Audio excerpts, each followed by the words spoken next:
While walking with some friends, Edvard Munch was struck with a panic attack. He said the whole world cried out in a great scream and was inspired to paint his famous painting. Let's paint it from a different perspective. I'm starting off with a quick sketch here just to make sure that the elements are all in proportion and that I actually leave enough room for a bridge model that I'll be attaching to this canvas later. Pro tip here, the great thing about pencil is you can always erase.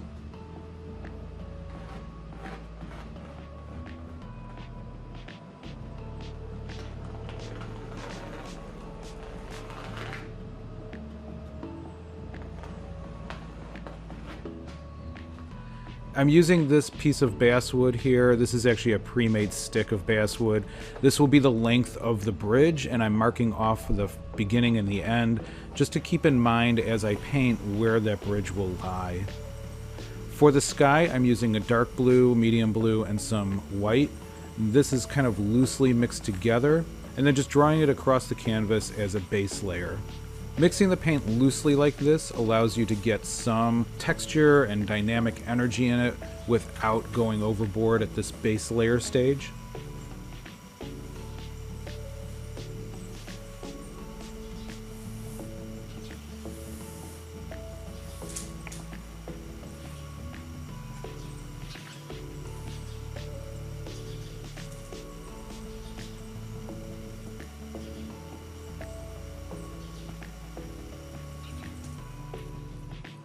You'll notice that I'm leaving room between where the land will be and the sky ends, and that's because I'm not quite sure where that land will end up yet. So I'm just leaving room and not overpainting that blue. I'm coming back in with some white, and this will be the clouds, but also give me some of that streakiness that you see in an Art Nouveau painting, like the screen.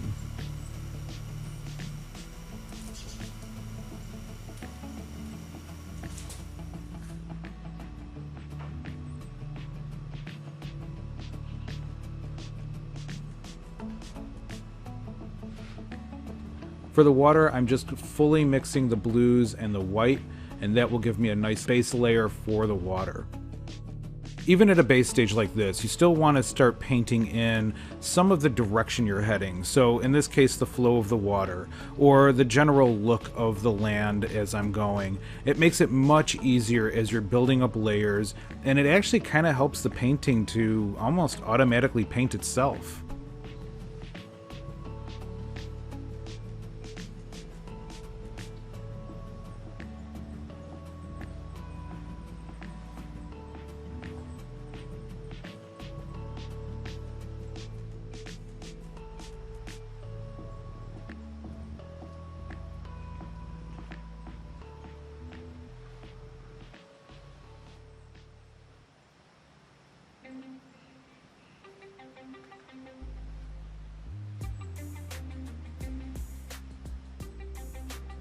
And as you can see, I'm actually already coming back in with some darker blue, and that will help me kind of further define the water flow. For all the land area, I'm using a dark, a medium, and a really light green mixed together. This is again a base layer, but you still want to start off on the right foot with the right colors, the right look.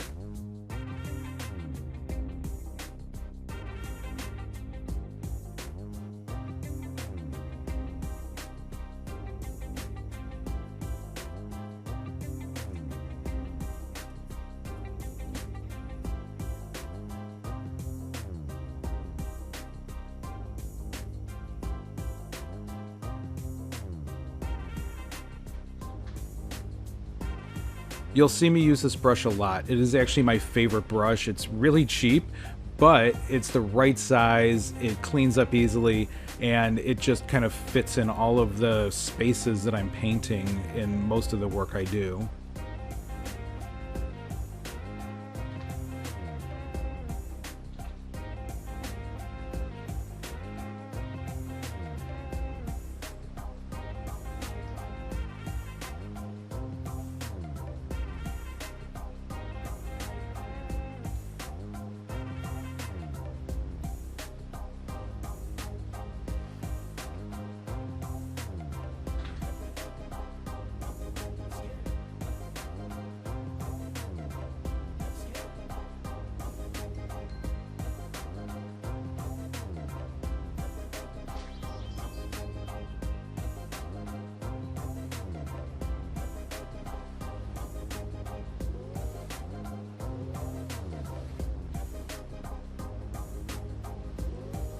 You'll notice that the difference between that background hill I'm painting in and this foreground hill is really just, it comes down to lines and tone. So I'm painting in a dark line here just to kind of define the top of that foreground hill, and then leaving some of that background hill a lighter green at the bottom.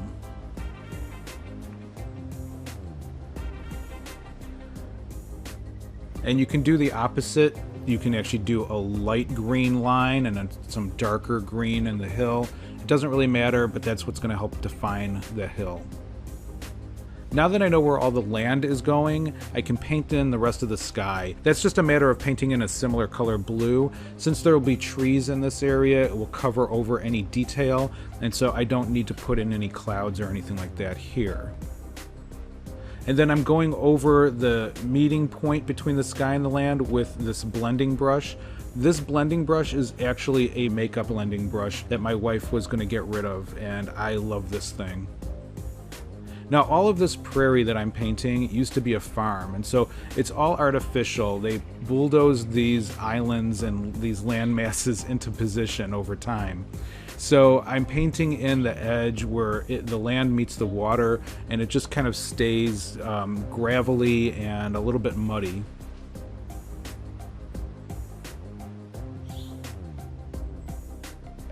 And now a second layer of paint, and this is just the lighter grasses, some of the flowers and things like that. And this, I'm just using a light green with some yellow mixed in.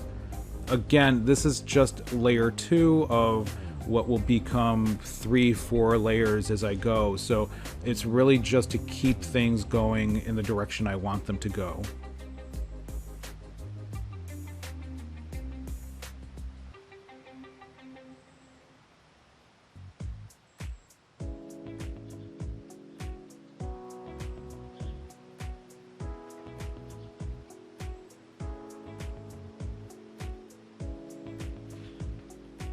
Alright, now let's paint in some trees, and the trunks are just brown lines, so burnt umber, any other kind of dark brown, and then pull the paint down from the top of the canvas to the bottom using a fine brush.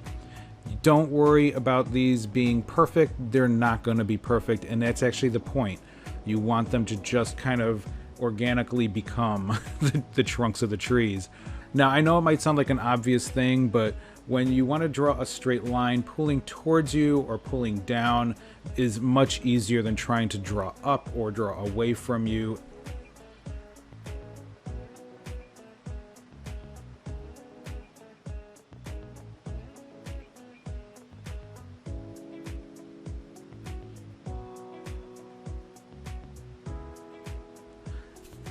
Alright, and then I'm just going to paint in these last little baby trees that they just planted. Again, it's an artificial area.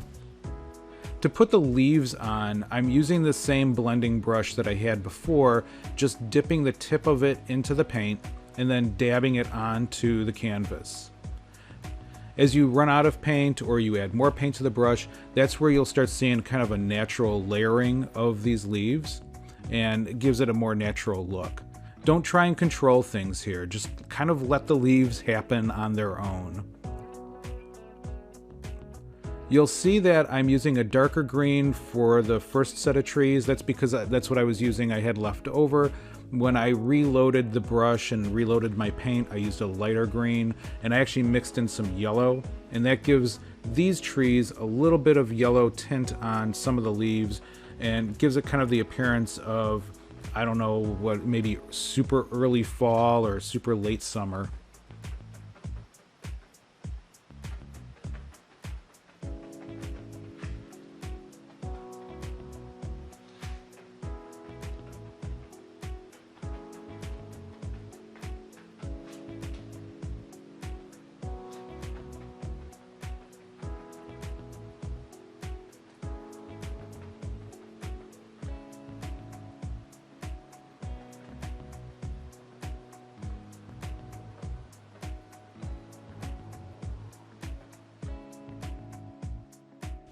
Alright, moving on to the bridge.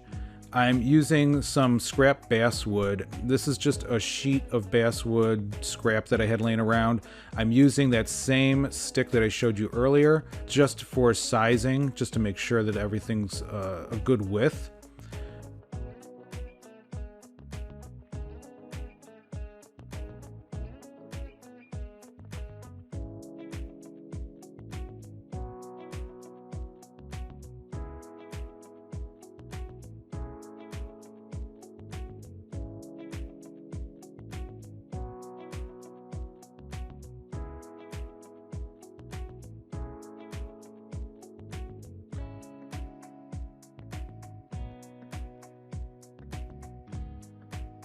All right, so this is going to be the length of these rungs, and then cutting them in half to make the width.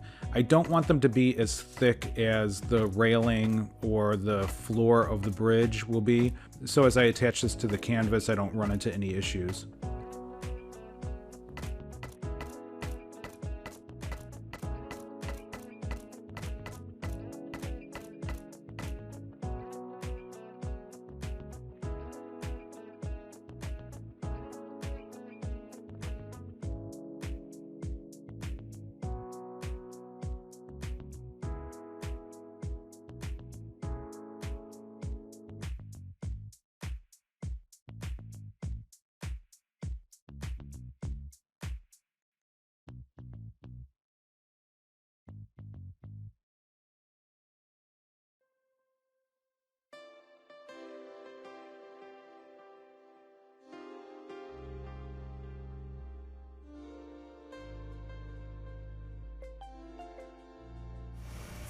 For the bridge supports, I'm using some bamboo skewers I had laying around and then gluing those together with some wood glue. You want to match up at least one of the ends of the pairs that you're making here, and that way when you go to sand them,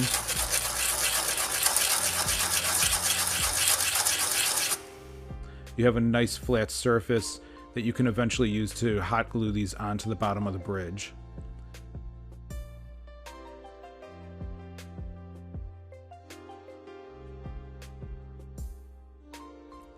Now, I lost the footage of me doing this, but once I marked off where I wanted these cut, I painted the bridge and then attached it with some contact cement.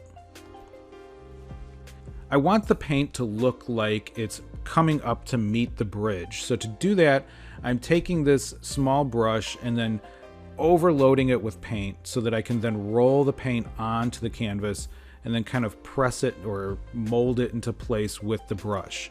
Now this is a process, so you're going to end up layering up, starting off with a thinner layer, and then you'll build up layers over time with that.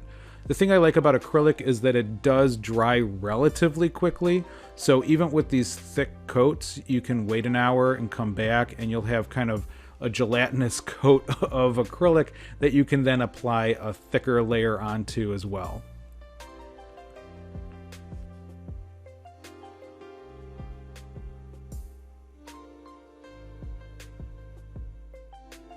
And then a couple more times just for good measure, just so you can see what I'm doing.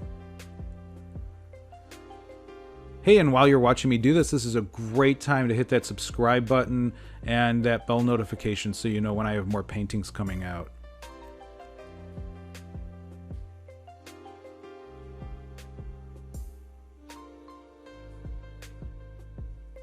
All right, like I said, that first layer is going to dry and then you can put a second layer on.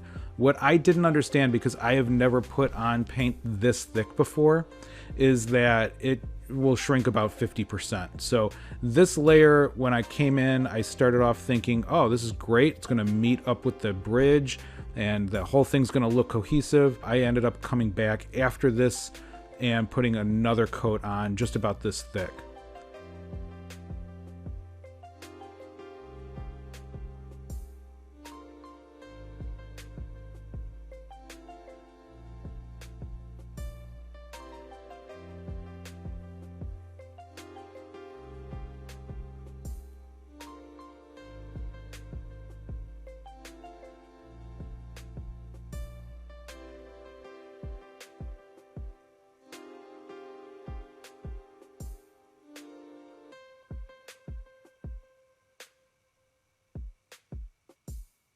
But to build up those streaks that I was talking about with an Art Nouveau painting, I'm coming in at a 45-degree angle and just kind of smoothing out that top layer and then filling in another row below that.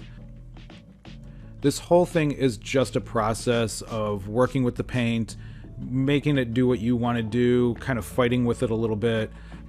But over time and dealing with some of those drips and things, you kind of get what you're looking for. I hope you enjoyed watching this video. I had a lot of fun making it. Now, I tried to capture the spirit of that Art Nouveau stripy, kind of high energy look in the painting while still making it my own. So you'll definitely see that. I think it turned out really well. It was a bit of an experiment though, building paint up that thick around the bridge area. I've never done it before and it didn't quite work out. So next time I'll try using a form underneath and then build the paint up over that, see how that works. Now, if you did like this video, please consider subscribing. It will help me grow my channel and help me reach more people. But without further ado, here's the painting.